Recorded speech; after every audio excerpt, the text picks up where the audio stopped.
Hi, my name is Noah Meir. I'm the CEO of the Charney Forum for New Diplomacy. With us today is Professor Ron Robin, President of the University of Haifa. The University of Haifa is the largest comprehensive research university in northern Israel. I'd love if you could please share with us your vision for the university and the place of universities in community, both in Israel and globally. So the vision for the university, we call it multiversity. The concept of the multiversity is threefold. One of the most important concept probably is the combination of disciplines around problem solving. Today's challenges, like the one we're facing right now, cannot be solved by one discipline. It can only be solved by combinations of disciplines. The second aspect of the multiversity is its outreach. No longer a city on a hill, no longer an ivory tower, but a university that has a presence in the community, both in Haifa and in the north. And the third aspect of the multiversity, and one which I think is pertinent to the new diplomacy program, is the fact that the entire tapestry of Israeli society is represented at the university. All the different tribes making up our society find their place at the university. We see our mission as broadening the middle class and allowing everyone, Jews, Arabs, religious, secular, rich, poor, everyone to be part of this wonderful adventure at the university. Can I ask you to elaborate a bit about how you feel that the multi-university corresponds with the Charney Forum for New Diplomacy? I think the multiversity corresponds perfectly with the Charney program for New Diplomacy. It's a perfect fit. Today, diplomacy is no longer a bunch of people who sitting in a room talking to one another over governmental issues. New diplomacy suggests, as you well know, a disruption of formats. And in this conversation, in this dialogue between nations, everyone participates. NGOs, different organizations, universities, for example. It is a plethora of conversations, and that's what happens at universities. Universities are able to moderate this type of conversation between nations and between cultures, and I think this is a perfect fit with the program. So touching upon that, what advantage do you think that the Charney Forum for New Diplomacy has as a hybrid of academia and a hands-on program? The catchword today is hybridity. There's no doubt about it that everything that works is hybrid. We teach in a hybrid manner, sometimes online and sometimes face-to-face. New diplomacy means that sometimes nations or their official representatives will negotiate, but on other times it will be unofficial and will be private individuals, or it will be other organizations. This is what we do at the university. We prepare people for a global world and an ability to collaborate and converse across borders and across cultures.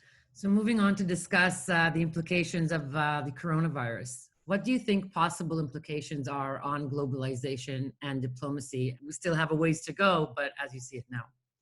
Well, I think that new diplomacy will play a perfect role in getting out of this particular crisis of the coronavirus right now. Over the years, we've had this uneasy truce with viruses dating back to 1918, to the Spanish flu. And the only way to combat viruses like the coronaviruses, and I'm sure there'll be more on the horizon, is through international collaboration.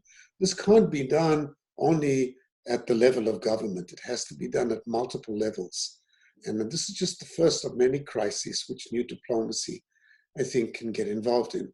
Straight after the coronavirus, we can expect economic crisis in which everybody will play a role, not only governments. After that, there will be an environmental crisis, which has been hovering on the horizon for a long, long time.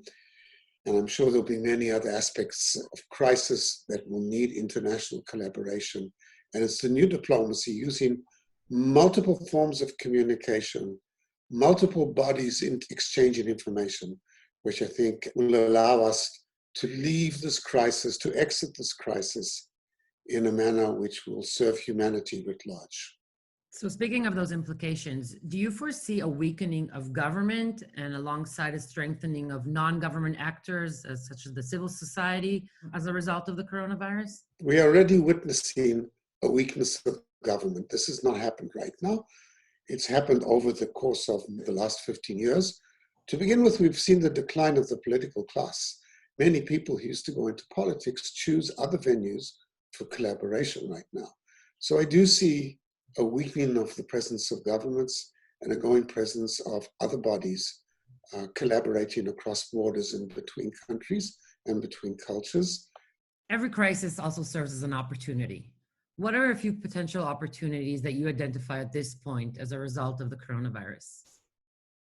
And I think what this crisis suggests to us that globalization has to be different. Today, when we talk about globalization, we mostly talk about it in economic spheres, about multinationals, about the role of economics in bringing nations together. I think what this particular crisis we're going through right now suggests that the concept of globalization needs to be broadened, and it needs to include many more actors besides governments and economic actors. And this is where I think the program comes into play. So final question, what steps do you think we can take as a society in order to increase our resilience at such a time of crisis? I think it is mostly through collaborative efforts. There's going to be, I'm pretty sure, an instinct to recoil from collaboration, from globalization. People are going to close off borders, just as we're doing right now for health reasons. That's going to spill over into politics, and it's going to spill over into culture. And I see that as a major impetus for solving future crises. This is one of the roles that the New Diplomacy program is going to have to play. It will have to break down barriers, because barriers are going to be forced upon us now by state actors for sometimes health reasons and sometimes for political reasons. And it is the mission of this program, as it is the mission of universities, to break down barriers and increase collaboration across any divide that you can think of, whether it's cultural, religious. A crisis is an opportunity. Let's change the way we do things. Let's take care of the less fortunate in a more comprehensive manner. Let's increase dialogue between cultures and not scream at each other. Let's change a paradigm in the way we interact. And I think that would be my message for the future. And I'm sure that's the message of the Charney program for New Diplomacy as well.